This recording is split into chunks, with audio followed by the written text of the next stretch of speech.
Our next session, we've got 2 more sessions to go. Thanks for your patience.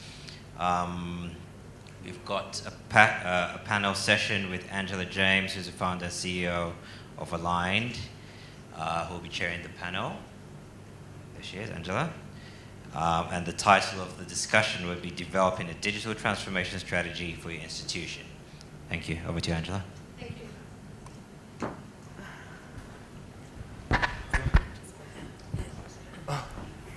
Hi, good afternoon, everybody. For those that stayed, the best session of all, because we're rounding it all off, and with some amazing, amazing people who are part of the panel discussion. I think some of the people you haven't really met anybody this afternoon, so I think Chris is just getting himself finished mic'd up. And if you want to introduce yourselves while we're waiting for everybody else to sit down. Hermine, should we start with you? Thank you. Good afternoon, everybody. I'm Hermine Geldenhuys, and I'm the Senior Instructional Designer at the Independent Institute of Education. We are part of Advitech, the Advitech Group.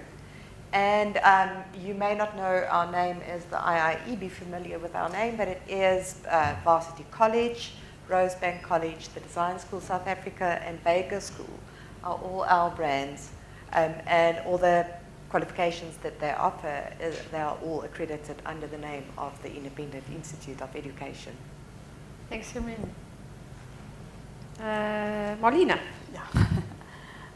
I'm Madlena Kruger from Mind Unique Education, and I've mentioned previously, a little bit earlier, I've been involved at RAW, at UJ, at UNISA, at Technicon SA, being in different roles, also rolling out technology-enhanced learning, tablets to the 12 national campuses from CTI and now Pearson Institute. From 2 years ago, I've started my own business, focusing then on techno-life balance versus technology addiction when we are overdoing it or overusing it and not being critical enough about the pros and cons in different contexts. Thank you, Marlena. You've heard already from Jackie, thank you. And you also heard from Nicholas earlier on today, and we've also joined by Chris. Hi, good morning, everybody. Good afternoon. My name is Chris. I run a business that helps other companies sort out their BEE problems. And so we offer them strategies. They in turn give us money, which we use to run a whole series of social programs. And the 2 programs that I think are relevant today is that we collect books from some of the fancier schools around town, and then we build bookshelves and we give books away to township schools and farm schools. I also run a number of study skills programs, with the view being that a lot of kids are not studying, and they're not studying because they don't know, they get lost and they're not seeing results. So by helping them with the learning methodology, we start seeing some pretty cool results. So that's my background coming in today. And then lastly, I'm Angela James. I am the founder of Aligned and CEO of Aligned. But also, we've started an initiative, and I'm hoping everybody in this room is going to join us.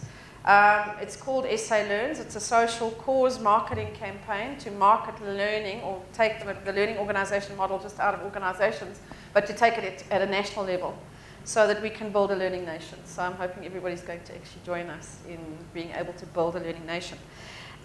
We've had, and it's during the day today, a number of people have touched on the question of strategy, and that building a strategy. We can't throw technology into a vacuum, and that we need to have a strategy that supports whatever application we're going to use, whether it's under a tree or whether it's in technology platforms or anywhere in between. We still need to formulate and found whatever we're doing upon a strategy. So I'd like to throw that open to the panel and ask you what your thinking around strategy versus structure, because bringing in technology is around structure in many instances. So this age-old debate, does structure follow strategy or strategy follow structure? So if you'd like to comment Chicken on or that. the egg? Yeah, absolutely. Okay, Hermine, would you like to kick it off? Yes, so please bear in mind that my background specifically and my context at the moment is private higher education. So it was really, it's been eye-opening for me to listen also to the perspectives of primary school and secondary school, because we are currently dealing with students that have gone through that system. and trying to bring in technology and give it a purpose. So just to give that little bit of background. But I agree that there has to be a strategy. Otherwise, you may end up in a situation where you have pockets of excellence. And I think it was Raoul that mentioned, that referred to it earlier, what the one lecturer may be doing so extremely well, or one teacher and another one completely different, but also doing well. But what happens in between? So by having a strategy, and an informed one, and a well thought through one, you have the benefit of people buying in. You have the opportunity to get buy-in. You have the opportunity to make sure that, well, we are trying to achieve something. Let's just double check that we are keeping our focus on exactly that. And that's one of the benefits also of saying we will have a strategy that we implement, and then to make it happen. And that is the bit that I think time-wise takes up most of the energy, because it's heads down and now let's do it. But it has to start somewhere. And I think if we don't have a strategy, anywhere will do. You know, and it's a case of everything then it becomes a matzo pudding because we have no focus. And there's so many elements that need to be taken into account in terms of putting that strategy together. Any other comments on the need for a strategy? I think, Jackie, you presented an element of strategy. Yes, I did. So I'm being greedy by wanting to talk more about it, and this is on. Yeah. But I just wanted to say that you can improve a situation without a strategy. There is always incremental improvement that can be done in small pockets, and there's always a benefit of that. But if you're looking to innovate, that is more than incremental improvement. Then you have to look at a holistic story and be very clear on what you're trying to achieve, and then opportunities emerge from that. So that's really where the value of strategy comes in, is looking for big change. I think often the word strategy scares a lot of people off, particularly in the private sector and in the education sector, because strategy is like a business thing. But it's so important that we actually make sure that from a strategic thinking point of view, a visioning point of view, that there is somewhere that we're going towards. Otherwise, what we end up doing is, as I say, anywhere will do. Chris, your take on strategy? My take on strategy is, I think it's pretty obvious that the education system is in a shocking state. And typically the excuses are made, it's government, it's teachers, it's SATU, it's circumstances, it's whatever. But I'm not sure that the children or the kids or the people that are studying are put under question enough. And so I think there's an elephant in the room that often doesn't get addressed because it's a difficult conversation to have, and often when I have this conversation I get into trouble afterwards, so be it. And that conversation is that many kids are not making the choices to study. In fact, they're making the choices not to study, because it's easier just to sit at home and watch Generations and whatever the case may be, and the effort and the time involved in sitting at home in front of a book, or in front of a computer, or whatever the case may be, is just not cool. And it requires too much effort, and for whatever reason, the results are not being generated. And I think this challenges the base assumption that everybody is hungry, everybody wants this, and everybody's going to do whatever it takes to be successful, and I'm not sure that's the correct assumption to make. So you bring up quite an interesting point, and that's when we start to look at the strategy and the digital transformation strategy itself, is that there's so many stakeholders that we need to take into account. One of those is the learner. One of those is the actual educator. It's also about the user engagement that you were speaking about, Jackie, as well. And those elements need to be built into the strategy. One of the saddest things that we see in the work that we're doing, is that, and we were at Athlone Girls the other day, and there's this learned helplessness and hopelessness, where a lot of our young learners are going, well, why should we bother to learn? Because there are no jobs out there anyway.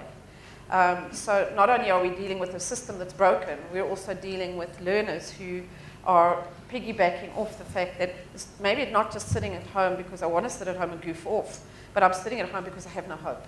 So there's all those elements that need to be included in the strategy. Any ideas then in terms of how we would engage management and students, or teachers and students, and in so also doing enhanced technological literacy? Because I think those two go hand in hand. If I don't have the literacy, I can't get engaged. And if I'm not engaged, I can't actually make use of the technology.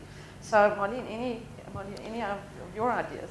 Yeah, I think that's actually just confirming the importance of having all role players on the same page. And that you can actually only get when you have done your purpose and your strategy and identified all the key pillars for the roof. I mean, if you know where you want to go and focus, you need to have the key pillars in place, especially if you look at a bigger rollout. I agree, here and there you can do small pockets, but if you really want to have an impact and influence, and you need to drive it, then you need to make sure that you do have the key pillars in place, and then you have a lot of work and a lot of projects and a lot of team players to work together and do the milestone checking to make sure that we are on the same page and we are going to deliver in time on purpose. So I think that is critical when we look at bigger rollouts and the strategy and then the structures. And yes, I think it was mentioned all the challenges to go with the infrastructure and the technology and those realities of what's on paper versus what's at the end of the day, what you can implement within your time frames. So I think it is a challenging mix and match. And I want to just come back on your notion about the engagement and the students and so on. And I think I cannot miss the opportunity to say that's why we need to be critical and we need to look at making sure that although we think or may think that everything with technology is only good and it will make us all brighter and chirpier, instead of becoming dumber and number, because we are so bombarded with everything, we just cannot cope with everything anymore. And then we're getting actually just weak, and we just cannot keep on going. And therefore, it's back to the techno-life balance environment of what are we doing at what points in time, and in a blended learning approach, critically important to keep the human touch. And what I'm hearing you saying is that it's also around making sure that we're using technology as an enabler again, but that we're also in the strategy building in almost those rest periods away from technology, which also goes to the gamification, also goes back to play. And gamification doesn't necessarily have to be technological. You know, it's a lot around sport, it can be interaction, and it really is around the balance. Now, another key stakeholder is the technology supplier.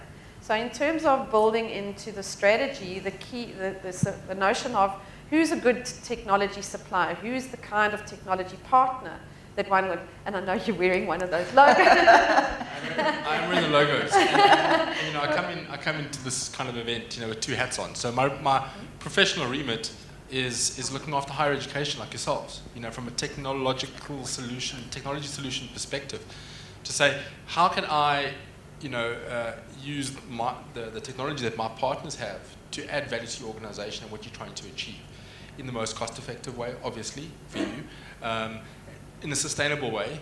And the other hat I'm wearing is that I've got two small kids in nursery school, and they're downloading apps on my iPhone, you know, and they're playing things, and they're doing math and they're spelling at, you know, sub-primary school levels, not because we taught them anything intentionally, but it's because of the gamification aspect of it. It's fun for them. They're achieving something, they're moving up a level, they're getting the gold stars and things like that.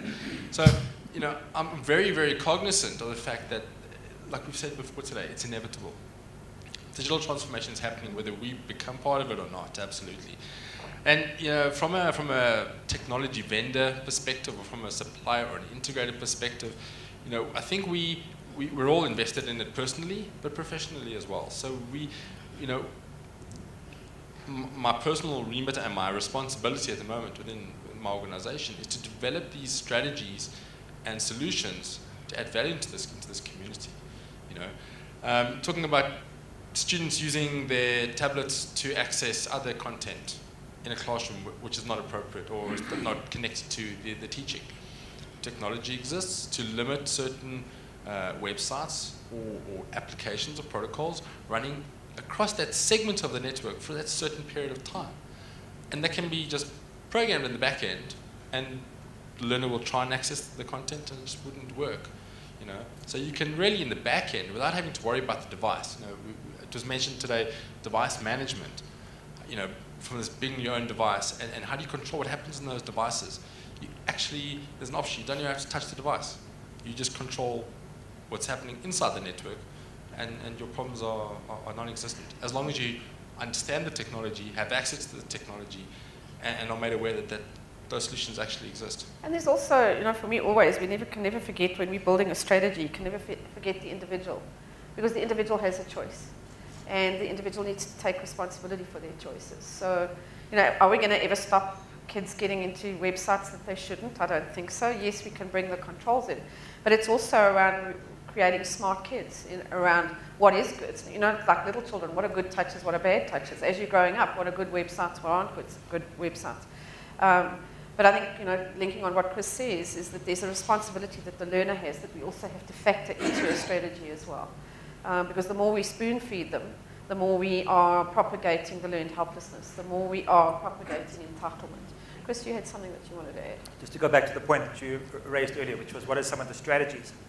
I think certainly today, a lot of the discussion has been around content, has been around how do we enable the games, how do we enable the process. And the point that I'd just like to make in that space is, if we look at levels of learning, and even within the context of something like Bloom's taxonomy, is maybe to ask, what is the technology doing to question the mindset and beliefs of the individual as the precursor to the learning that can be enabled? And so just as a case study, and going back to some of the work that I do, if I stand up in front of a class and ask how many people believe that they have a concentration problem, and I ask this question specifically in terms of belief, more than 90% of the kids will put up their hands. In fact, in most instances, the whole class will put up their hands. And it's that they have a concentration problem. But then, what's interesting, being in the technology space today, if I ask them how many of you guys watch TV or get onto Facebook or use your phones for whatever the case may be, they'll tell me for hours they'll sit with no problem. And of course, then they talk themselves into the problem, because I then say, but now hold on, where's the concentration problem? And I've had so many kids that come to me afterwards and say, wow, you rocked my world, because you questioned some of the most fundamental beliefs that I've carried with me for years around what I can and can't do. And the question would be, in that space, in terms of the strategy, in terms of the solution, how is technology enabling that change in beliefs and change in behavior and change in mindset that results? It was quite interesting for me. I was here this time last year, and at this time of the day, I put my hand up, as I'm apt to do. You remember this question? And there were a lot more teachers in the room this time last year than there were the kind of mix we've had today. And the question that I asked of the teachers in the room, and this goes to strategy, is what role do you see yourselves playing in equipping the future workforce of South Africa? Deathly silence in the room, and then a brave lady put her hand up and she said, we don't. Our job is only to get them to pass. And picking up on what we've heard some of the people saying today is that the kids who are 5 years old today are going to be the leaders in 20, 25, 30 years' time. And I think for me, whenever we're looking at the development of a strategy that links to learning and education, we need to be mindful of, at whatever level that we're working in the system, that we're preparing the future workforce of this country. We're preparing the future economy of this country. And the other thing for me, which is also quite interesting in this forum, is that we're talking all about schools, and we're talking about university. What about work-based learning? What about lifelong learning? And that needs to be built into the strategy as well. Indeed. So that wherever we are along the milestone of a person's life, what learning is relevant and what are we plugging in? And I have to tell you, you made me cry just now with your video. Because, what a beautiful example of lifelong learning. And that's part of the strategy. The strategy in terms of addressing education and learning, whether we digitally or not, and both, and blended and shared learning initiatives, is it's a very complex and yet very simple at the same time process, because it is going to require collaboration. I don't know, and I certainly don't believe, and I can be kind of shot down for this, but I don't believe the government knows how to fix the problem at all. And it's going to take a room full of people like this, of like mind and like heart and like passion for learning, that are going to actually solve the challenges that we're dealing with. To be able to get back to the opening when we were speaking about what Thabo Mbeki's vision for Africa was, that we can learn, we can lead the global change. Okay, should we throw it open to the floor for some questions? We've got a few more minutes. Angela, I attended by invitation the IBM Think Africa Forum nearly a year ago. And Adam Habib was in the panel.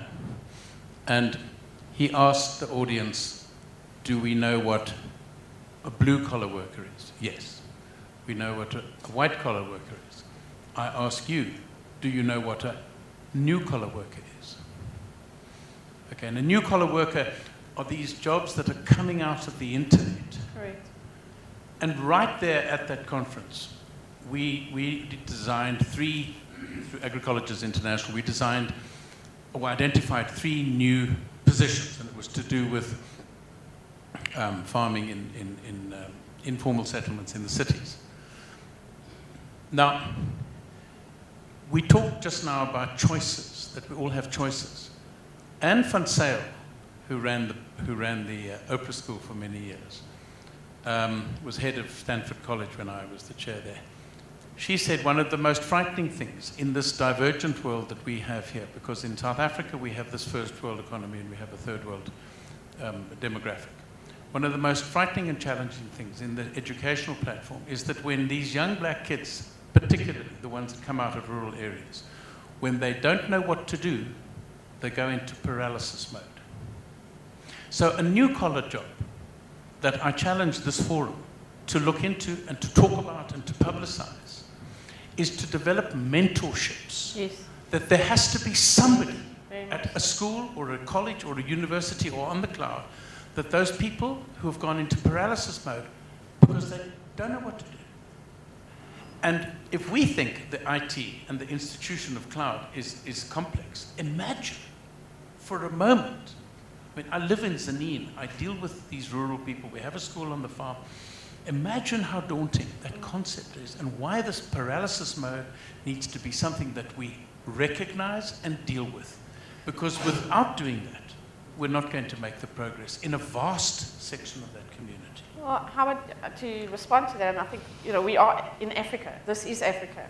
And Africa, one of the hallmarks of Africa is the oral tradition of teaching, where you take the elder and the young person, which is the mentoring, it is the mentoring role. And I couldn't agree with you more that when we're looking at strategy, mentoring is a key component. And every one of us who knows something or who is knowledgeable needs to take a step or step into that space of mentoring. And I absolutely agree with you. Now, what did they say? I think the statistic is that 65% of the jobs in the next 10 years haven't even been created yet. And that's the world that we're living in. And I just want to go back to what Marlene was saying around the strategy and the roadblocks and the points that we have on the strategy, is that one of the critical elements is about flexibility and adaptability. We can't build a strategy that's cast in stone. Things are changing far too rapidly. And what I talked earlier about digital skills. yeah, right? absolutely. I mean, without having solid digital skills, or what is digital skill? I mean, it could be using the internet, it could be sending an email, it could be designing something in Photoshop or something like that. And these needs and skills are constantly being replaced and updated and replaced and updated. So, yeah, my kids who are now 3 and 5, and when they get to in their 30s, it's going to be a completely different landscape in the working world. And if people, I mean, whether they come from a rural background or from the city or whatever their upbringing, unless they're up to date and they have those kind of basic skills, communication skills, things like that, there's no hope. Digital skills are going to become as critical as literacy and numeracy Absolutely. in the digital world. And critical. You talked about this interface with the youngsters and the older people. What we've done now is we're advising all organizations to do with agriculture and the agri-sciences to have one or more mobile devices, smartphones, in the offices where they have internet. so that you can bring, because somebody once asked me, what about the farm worker? What are you doing about the farm worker? The farm worker, the sweeper, can come in after hours or on a Saturday morning and do adult literacy through the platform at the most basic level and let them stand up with their shoulders just that much broader. So that adult literacy thing can become a component, but we have to integrate it into the platforms that we're busy designing. And the last point I want to make, is that, again, a challenge, because the process of accreditation of coursework in this country is a minefield. It's anything from 6 months to two years. Is that possible? So we need a lobby to government to say, for goodness sake, we either need more personnel into their staffing, but we need these courses accredited, because we've got all the passion in the world in this room here today, and so many of us are sitting on our fingers because we can't get the coursework accredited. Thanks, Sarah. I just want to hand over to Jackie just to wrap up. Oh, just quickly on that, I think that just around the adult literacy thing, there really is no shortage of resources. You know, we've got elderly people sitting with no one to talk to. We've got classrooms that are empty in the evenings. There are experts in every corporate in this country who could teach someone a little bit of maths. You know, the resources are available. It's about how we marshal that, and that's, you know, a great example of using the resources available to equip everyone that is in your space. And I think just to end that off, what a great way to scale by using everybody in the community and building a learning community. It's not only technology that scales, it's people. So thank you to the panel. Thank you for a pretty robust discussion. And I certainly hope I'll see you here next year. Thank you.